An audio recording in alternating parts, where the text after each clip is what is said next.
Are we closing that door? No, we're not. Well, we will close this one. We're closing this one. How will you guys get? Thank you very much.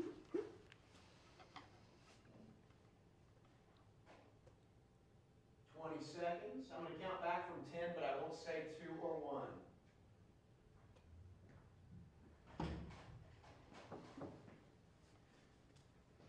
And 10, 9, 8, 7, 6, 5, 4, 3.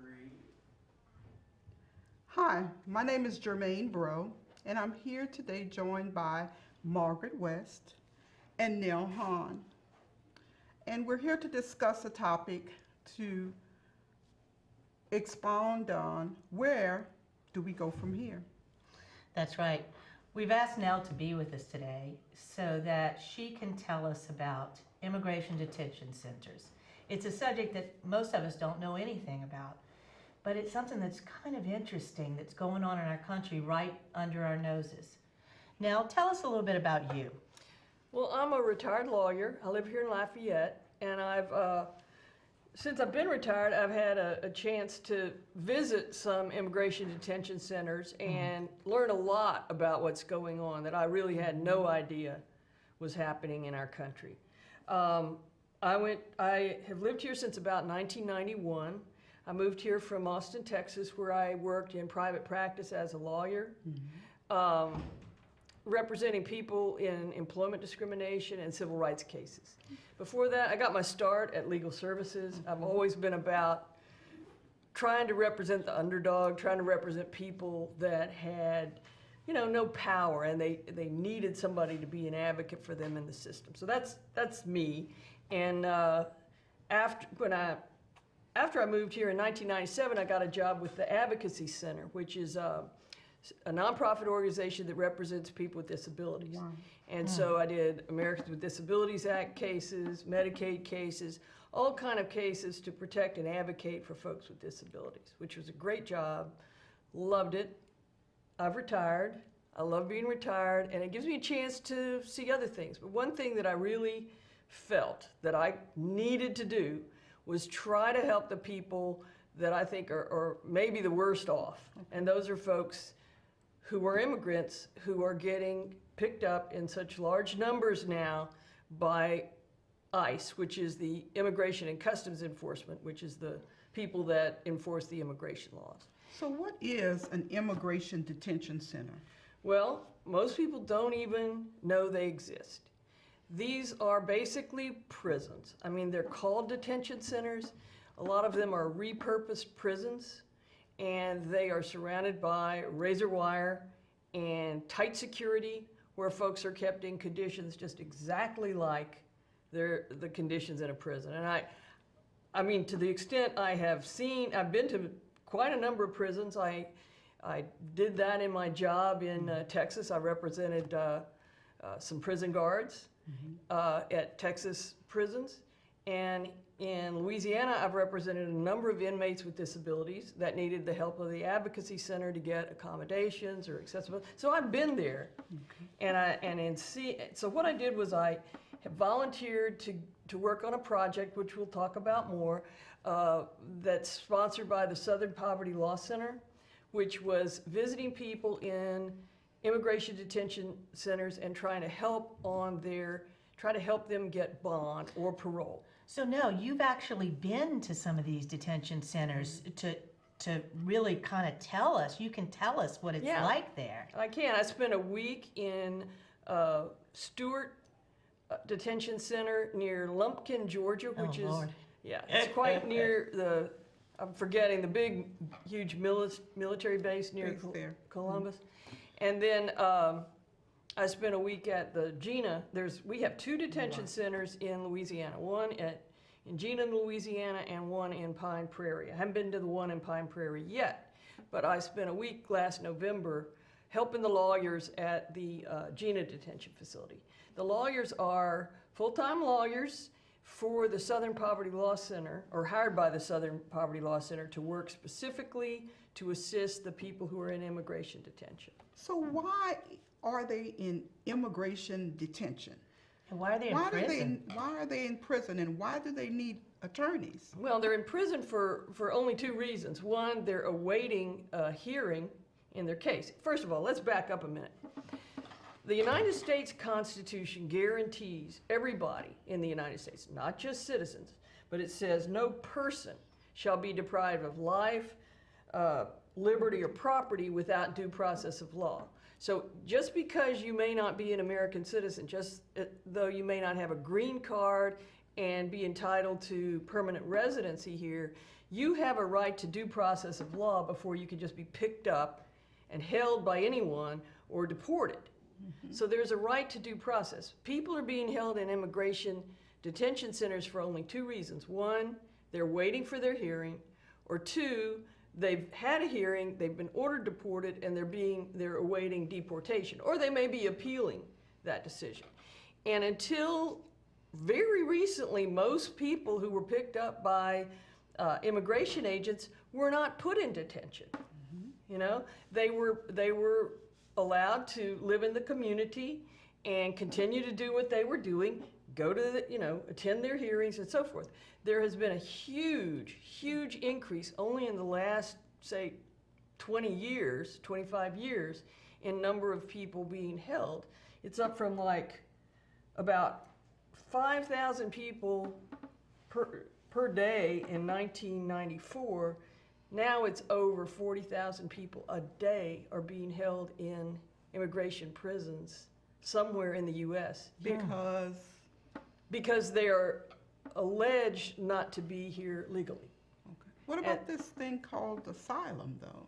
Well, asylum is one, the people being held in these prisons may have a legal right to be here. You have due process to determine if you have a legal right to be here. Asylum is one of the things that would give you a right to be here, because our laws provide that if you're subject to persecution in your home country because of your race, your nationality, your religion, your political opinion, or your membership in particular groups that are victimized, you may ask for and get asylum and permanent residency. Until you get it, you're subject to being picked up. And there's been a huge increase in the number of people who are seeking asylum who, instead of being allowed to go about their day-to-day lives, are being held in prison. And there could be other reasons. I spoke with several people who were married to United States citizens who had gone through part of the process, which actually turns out to be quite expensive and lengthy, to regulate their status and get permanent residency. And they'll probably eventually be granted that. But until then, for no reason really, they're being held in prison. I'm certain that some of these people, right, they're criminals, like really bad people. You're talking about like razor wire. They're behind there. They're being held there like they are really, really bad criminals now. They are. They're being held as though they were really bad criminals. They were in jumpsuits. You don't get to even bring a cell phone onto the grounds of those places. The lawyers don't.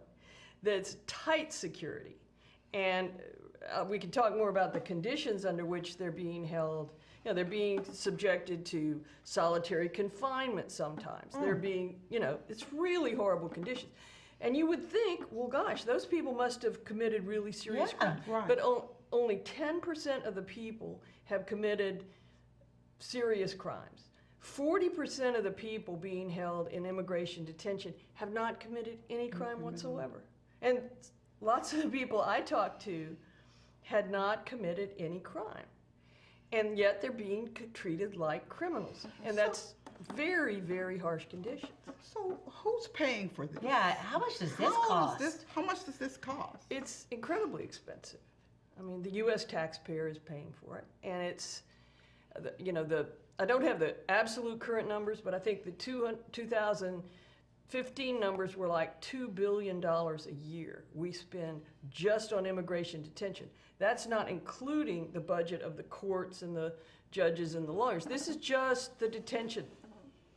And so it's just amazingly expensive. I think it's like $159 a day on average for a detainee. And then for families, it's even more. There are children and whole, there are children being held in immigration detention. There are family detention centers? There are, but none in Louisiana. Well, no, I mean somewhere in the United States. There's a swing There set. are children being kept in these places, and it's That is awful. unbelievable. And I don't think people know about it. Yeah. The more people go through held in immigration detention centers in the U.S. than in the entire federal prison system. And that's the reason why we're here tonight. To Yes. invoke I don't think a people know. discussion and to inform the public of what's happening. And you've done such great work now. I mean, Yes. you're working. I haven't done You're much. working. I've gone to help some lawyers that are doing fantastic work, that are specialists in this area, that are trying just to get people released on bond. Because if you know anything about detention anywhere, you know that you should be entitled to a hearing to determine if it's necessary. And the only reasons it's necessary are to protect the public and to get you to show up for your court date or whatever the court's going to order you to do. Those are the reasons, if you're a danger or a flight risk. Okay. And first of all, the immigration court system is so incredibly backlogged can't that people's imagine. trials are taking forever. At the LaSalle Center, they didn't even have judges to hear the cases in person. They had their hearings all by video from a courtroom in Miami, Florida. It was pretty shocking. But anyway, I don't know where I was. Well, no.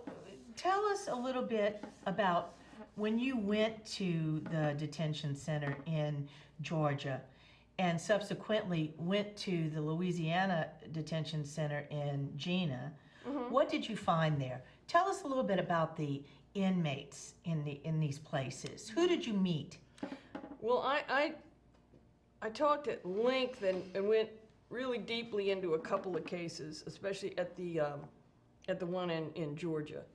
And I met people who were, one guy I spoke to, I really considered him a hero. He was a young man about in his early 20s who had come here because he had been threatened with extortion by actual police officers in the town where he lived in his country. And they were trying to shake him down for money to pay to a criminal gang. And he had actually been beaten by the police, and then they said, and you've got to pay us more or we're coming after, we know where you live and we're going to come after your little sisters. And so when he couldn't pay the money, he brought his whole family to America for asylum from this situation. What country was it now? It was Honduras, Honduras. which is known as one of the most Yeah. dangerous countries in the world. Right, they have some trouble down And there. in fact, he had lost several relatives to gang violence. Right. So, So he's So he- thinking he's coming to protect his right, family. and he gets picked up at the border, and the young children did get released, Good. but he was held in prison for months and months. And the conditions in those prisons were so terrible. He had never committed a crime. He was a hard worker, put himself through school, was taking care of his family, and he comes here for safety. He's picked up and held in these really horrible conditions. And I speak some Spanish. I'm working really hard on it, but we were not allowed to meet one-on-one like I've often met with inmates in Louisiana prisons. They'll give you an attorney room if you need an interpreter, because some of my clients were deaf. Someone would be there to interpret. We're there one-on-one. There's a table between us. Sometimes you might have non-contact visits, but it's common to, and these were this was Angola, Right. but Not fooling around. we had a plexiglass Exactly. screen. You had a little telephone that didn't work Right. very well, and there was loads of noise in the background. Anybody who No really wanted privacy. to listen on our conversation could hear it because you had to yell. And so I couldn't always hear everything that was said. I was with another attorney who spoke really good Spanish, so I gave her the phone. But I could so understand the pain that this man was in. And it was just sad. And my experience is that young males don't cry real easily especially in front of women, because both of us happen to be female. This man at the end of it was crying, and I was almost crying too, just because he'd been there for months. He'd never been in prison before. He wasn't a criminal. He would, he had every reason to show up for his court hearings. I think he had a good case to win the right to stay here. And in fact, but it was just sad. And then I met two men that had been released on bond, finally, from the prison in Lumpkin. And they were such nice men. They had been here, one of them had lived here 40 years. And he originally had a work permit, but he had lost it somehow and hadn't renewed it. And Paperwork. well, that's what it sounded like to me. He probably would be able to adjust his status. He was in that prison from April, and I was there in August. He was there that long, and he had just gotten out. We were staying in a little house next to the little house that was the office for the lawyers. And these young people are amazing. But anyway, we were staying there. That was provided by a church or some kind of religious affiliated group. Very lovely place. I mean, modest. And it allows the family members who come from all over to see their loved ones who are in prison to have a place to stay, because there was no hotel. We need to talk about the way they locate these places. But he had just gotten out after 5 months, and they allow the prisoner, they just dumped him off at this place. He had no bus ticket. He had the nearest bus station was 30 miles away. But anyway, so I talked to him. The conditions are, and his eyes were all red. His eyes were all red and inflamed. He said they never turned the lights off in there. He had never been in trouble. That's He torture. had never. It was torture. Why is this necessary? It's not necessary. Are there any alternatives? What could be an alternative to having these detention centers? Well, what else could work instead of these detention centers? ICE itself has an alternative to detention program, and it itself has done a study to show that it's actually very effective. It's a pretty restrictive program and involves things like having an ankle bracelet and electronic monitoring just to get you to show up for court. But the testing of that system showed that it was like 99% effective in getting people to show up for court. But there are powerful interests. These prisons are run by corporations. These are private prisons. That have lobbied extensively. They're private, so they're for to profit. be filled for profit. And so prisons and they're so much more painful for the people that are staying there.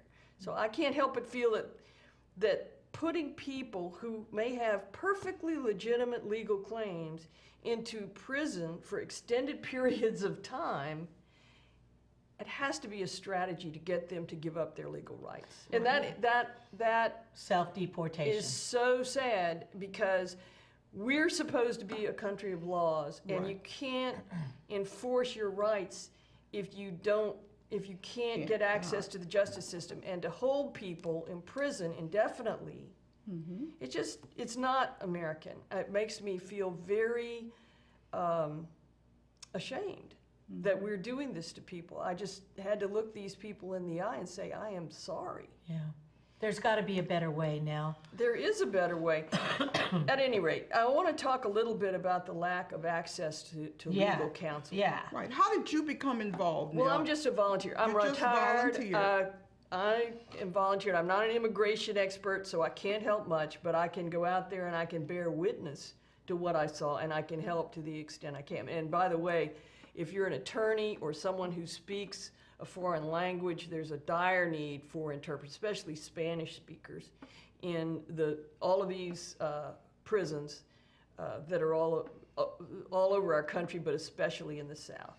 So, we'll put something up there. Why do you think they're placed in these remote places Well, in the South. And where was it?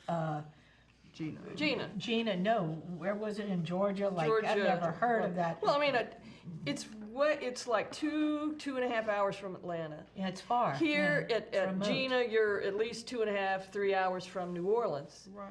It is remote, and I think prisons in general are usually put in remote areas. But these are way out where, I mean, they don't have a lot of immigration lawyers in Gina. They didn't have any immigration lawyers in Lumpkin, Georgia. They hardly even had a restaurant in Lumpkin, Georgia. Right. So that, you know, they had no hotel, they had no facilities. So for lawyers to go out there, you know, that's a long trip. And it's just, you know, so these places, they have even lower representation than there are nationwide. Like only 6% of the detainees in Gina had lawyers in 2016 when the Southern Poverty Law Center did a report. Same thing in Gina. And it's terrible because, first of all, these people, though they can have a lawyer if they hire one, they have no right to any kind of court-appointed lawyer. Even the children don't have a right to a no lawyer at advocates. government expense. So the only thing you can do is hire somebody and pay them. Well, you have to pay them to go to Gina, don't you? Right. Okay, or you have to pay them to go to Lubbock. How many can afford that? people can Who can afford afford that? it? And then when you get them there, this was a really terrible thing. And I'm going to talk fast and loud, but they only had, I think they had 3 meeting rooms in the prison in Lumpkin for attorneys, and I think they only had 1 with 2 little bays in the prison. And how many people are we talking about Well, again? we got 1,100 people in Gina. We've got 1,700 people imprisoned in Georgia, and they only had 3 rooms. And I think one of them they were using for something else. So we would wait. We had lawyers that volunteered from all over the country. We would wait in the lobby. I waited one day for 2 hours just to get in. Another day I waited for 1 hour. I mean, these are people. And Making it difficult for the advocates to get in. Yeah, and you Exactly. can't bring in your computer. Right. You don't have a copy facility. I mean, people who have lawyers, detainees who have lawyers are 10 times as likely to win their cases. Well, that makes so That's much not sense. fair.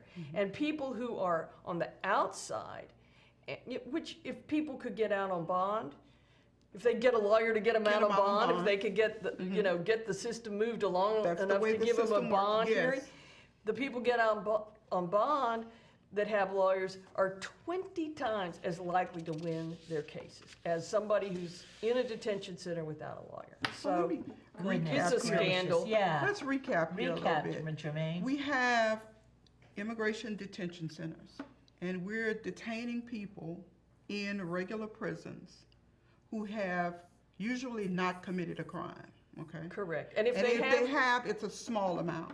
a lot of these are just, don't- the crime may have been crossing the border illegal. They don't have access to representation because they are not allowed the same liberties that we are when we are locked up for whatever reason, or we are detained for any reason. And we have the Southern Poverty Law Center, who has some attorneys who are working with people to try and help these detainees. That's right. So where could we, if someone wanted to help, if there was another attorney out there or someone else that would like to volunteer, how can they do that now? They can contact the Southern Poverty Law Center's webpage that's called the Southeast Immigrant Freedom Initiative. Southeast Immigration Freedom Initiative. Right. That's Okay. right on your screen. That's on your screen. And And if you're a lawyer or a law student or someone who could interpret in a foreign language, especially Spanish, though Yeah. there are other languages that are often needed, contact that, go to that webpage, and you can volunteer online. And they'll- right. Let me look. All of this it's a lot to It's a lot to digest, digest. especially when this is new news for me. It's new news for Jermaine. Yes. Until we started working on this particular segment, we didn't even know about this. But it begs the question: where do we go from here? Yes. Where do we go now? I mean, what do we do to make a difference? I mean, you're doing it, you're volunteering your time. Others could do the same, you know? They can, but the real thing that we need to do is look at ourselves as a Legislation. country and say, why are we doing this? This is obscene. It's not necessary. It's too expensive. We're paying for something. We're paying It's for not this. necessary. It's not at all necessary. And the people I met in immigration detention centers are the people that you meet every day in your neighborhoods, in your schools, in your churches. These are good people. That's right. Whatever you think about their immigration status, they don't need to be locked up and treated like criminals. Right. And we need to stop it. And we thank you, Nell, for joining us. You have invoked a discussion, which is what we wanted to do. We want to know, where do we go from here? You've offered some solutions. That's right. You've offered a lot of information. We sincerely appreciate that.